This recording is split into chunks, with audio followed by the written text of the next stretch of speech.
Voilà, mes frères, nous allons commencer cette émission. Et d'ailleurs, c'est une émission qui me tenait à cœur. Le livre de Jude, l'un des plus petits livres de la Bible. Il fait partie des 5 petits livres, des 5 plus petits livres de la Bible. Et c'est vraiment une joie de partager ce livre. Et nous allons le lire ensemble. Ce que je vais faire, je vais d'abord le lire. Nous allons le lire ensemble. C'est un livre qui a 25 versets. Le verset 11 peut faire l'objet de plusieurs émissions, de plusieurs week-ends. Rien que le verset 11. Le verset 11 peut faire l'objet de plusieurs émissions. On va ouvrir une très grande parenthèse au verset 11, mes frères. Une grande parenthèse. Le verset 11 dit ceci. Malheur à eux, quand ils ont suivi la voie de Caïn, ils sont jetés pour un salaire dans l'égarement de Balaam. Ils sont perdus par la révolte. Donc on va, mes frères et sœurs, on va commencer à entrer en profondeur dans véritablement cet enseignement.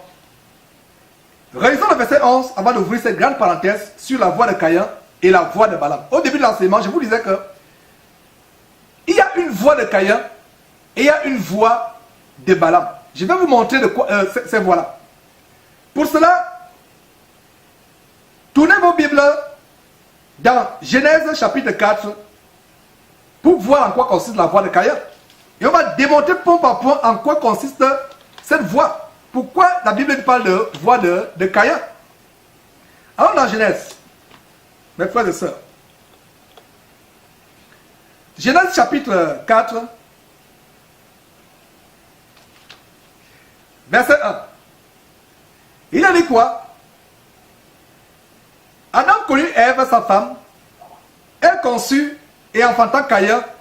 Et elle dit, j'ai formé un homme avec l'aide de l'Éternel. Ça, c'est un grand verset. Et c'est un verset qui interpelle nos amis, entre guillemets, qui sont aveuglés par l'abomination du branhamisme. Le verset 1 dit, Adam connut Ève, sa femme, elle conçut et enfanta Caïn.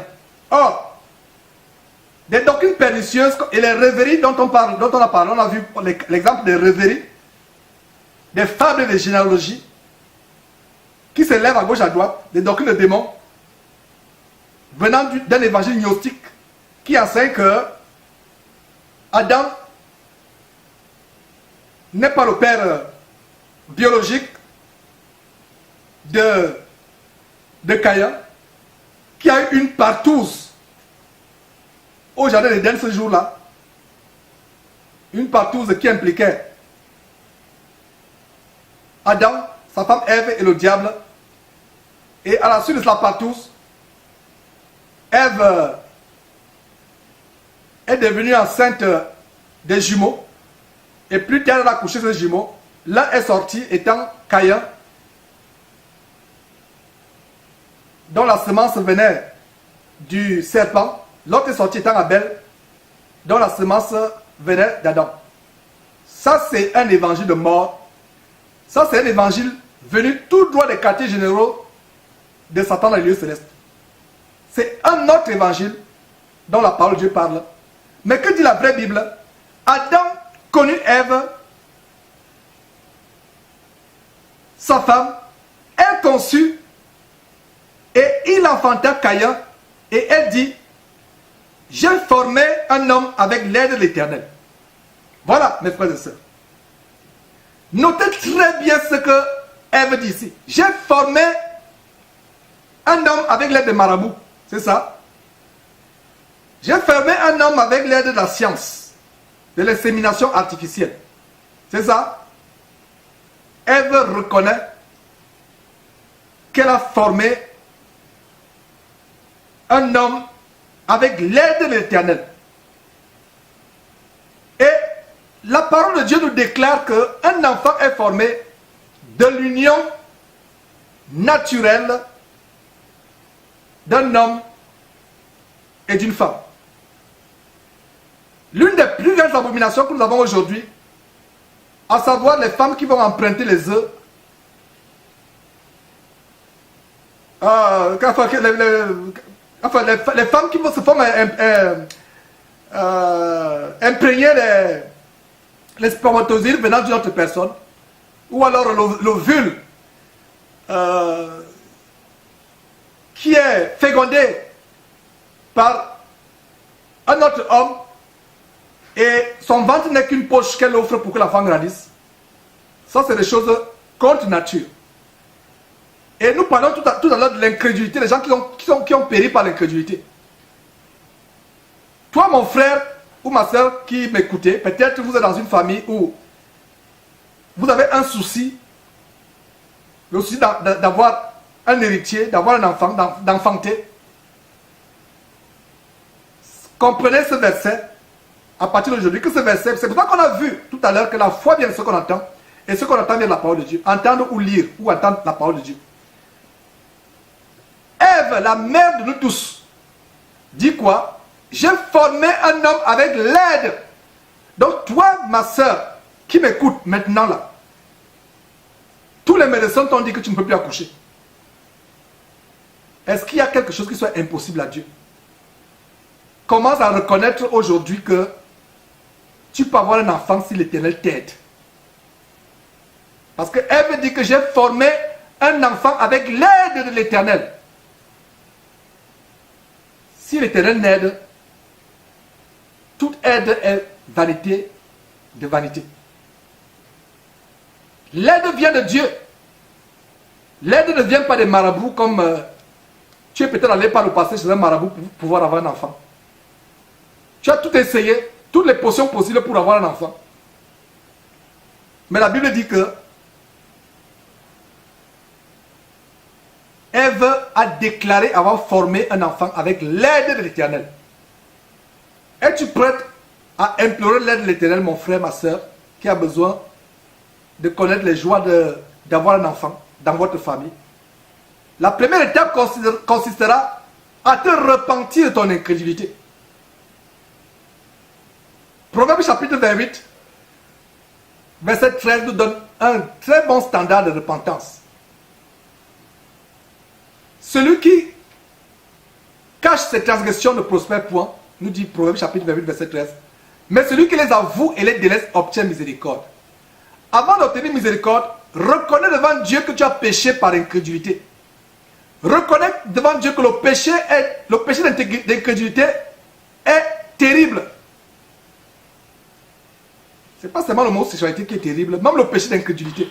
Reconnais d'abord devant Dieu que tu as manqué de foi. Reconnais devant Dieu que tu l'as traité d'impuissant. Reconnais devant Dieu que tu aurais vraiment commencé par croire en lui, mais tu as eu la faiblesse dans la chair. Reconnais devant Dieu cela. Et il y a un passage que je vais vous lire, mes frères et sœurs. Allons dans Psaume chapitre 127, verset 3. On va lire ce passage. Psaume 127, verset 3.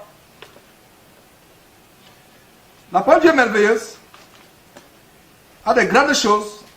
On va repartir, ouvrons tout simplement une parenthèse. Ouvrons une parenthèse. On va repartir à Caïn, la voie de Caïn. En fait, nous sommes en train de voir en quoi consiste la voie de Caïn. Donc, Éphésiens chapitre 127. Plutôt Somme, excusez-moi, il y a tellement de versets qui bouillonnent, qui bousculent dans ma tête. Donc, Somme 127, verset 3. Voici, les fils sont un héritage de l'Éternel. Les fruits des entrailles est une récompense. Ah! Oh là là! Voilà un verset que quelqu'un nous a envoyé. Et je rends grâce à Dieu, je sais que cette émission est participative. Donc, voici, les fils, nous sommes au verset. Voilà. Merci Forson pour ce verset. Voilà. Donc, les fils sont un héritage de l'Éternel. Les fruits des entrailles est une récompense. Voilà mes frères et sœurs. Voilà mes frères et sœurs, la bénédiction. Mon frère, la Bible dit que la foi vient de ce qu'on entend. Et ce qu'on entend vient de la parole de Dieu. Romains chapitre 10, verset 17. Crois-tu à cette parole? Crois-tu que le fruit des entrailles, c'est-à-dire la progéniture que tes entrailles conçoit, crois-tu que c'est une bénédiction, c'est une récompense? Et la récompense de l'Éternel pour ceux qui l'aiment. Peut-être par le passé, tu ne connaissais pas la parole de Dieu, il n'y avait personne pour t'enseigner exactement. Tu ne savais pas que douter de Dieu c'est un péché grave. Tu ne savais pas que t'inquiéter sur ton sort, c'est un péché grave. Cesse de murmurer sur ton sort. Cesse de t'inquiéter. Nous avons le cas d'Abraham. Allez lire Romains chapitre 5. Comment Abraham, malgré son corps qui était vieux, il avait près de 100 ans. Malgré le corps de sa femme, imaginez-vous une femme de 100 ans, toute ridée. Est-ce qu'elle a même encore les mamelles pour allaiter? Mais malgré cela, Abraham ne douta point, par incrédulité. Mais il fut fortifié dans la foi, ayant l'assurance que ce que Dieu promet, il peut aussi l'accomplir. Mon frère, ma soeur, toi qui veux un enfant, as-tu l'assurance que Dieu promet et que s'il promet, il peut accomplir ce qu'il promet? As-tu l'assurance que rien n'est impossible à Dieu? As-tu l'assurance sur la base du verset de Nombre chapitre 23 verset 19 que Dieu n'est point un homme pour mentir, ni fils d'un homme pour se repentir? Ce qu'il a dit ne le fera-t-il pas? Ce qu'il a déclaré ne l'exécutera-t-il pas? As-tu cette assurance? As-tu cette assurance? Retournons dans Genèse chapitre 4 verset 1. Cette merveilleuse déclaration d'Ève. J'ai formé un homme avec l'aide de l'Éternel. Je n'ai pas formé un homme avec les marabouts. Avec les marabouts. Je n'ai pas formé un homme avec l'insémination artificielle. Mes frères et sœurs, la science a la prétention de vouloir créer la vie. Avec les abominations telles que les projets, les recherches sur le clonage. La vie fait partie du domaine réservé de Dieu. Je vous dis, ça pourra vous choquer. Un chrétien ou une chrétienne qui craint Dieu, qui a la foi en Dieu, ne va pas aller dans les hôpitaux pour avoir un enfant. Même si on vous a coupé une trompe, même si on vous a coupé 2 trompes, rien n'est impossible à Dieu. On a vu les cas où Jésus faisait des miracles. La personne était infirme, invalide. Le membre repoussé, le membre se formait.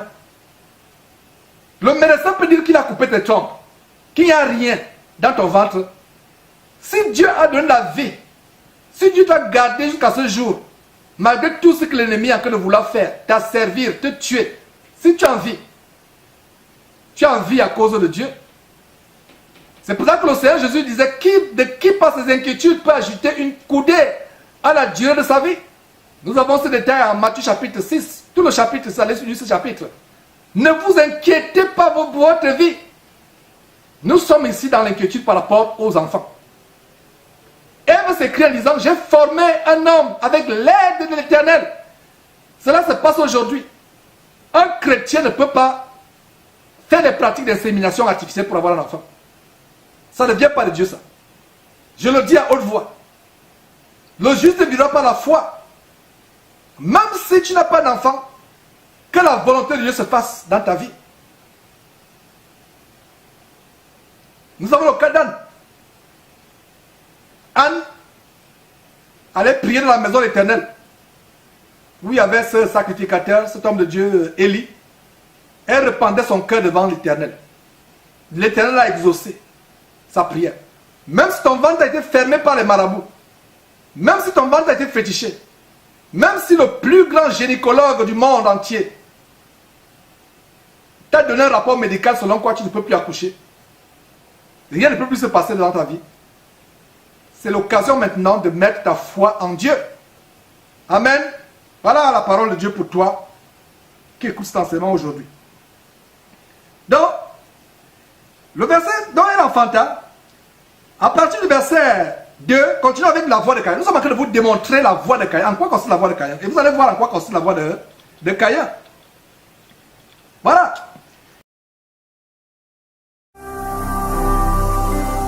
manquez pas de vous abonner à notre chaîne YouTube Jésus-Christ TV, en cliquant sur le bouton s'abonner, juste au bas de la fenêtre de cette vidéo. Ainsi, vous recevrez automatiquement nos nouvelles vidéos, et vous ne raterez aucune. Vous connaîtrez la vérité et la vérité vous affranchira. Jean 8, 32.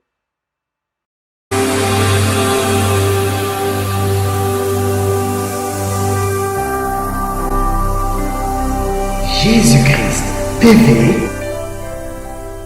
vous connaîtrez la vérité et la vérité vous affranchira.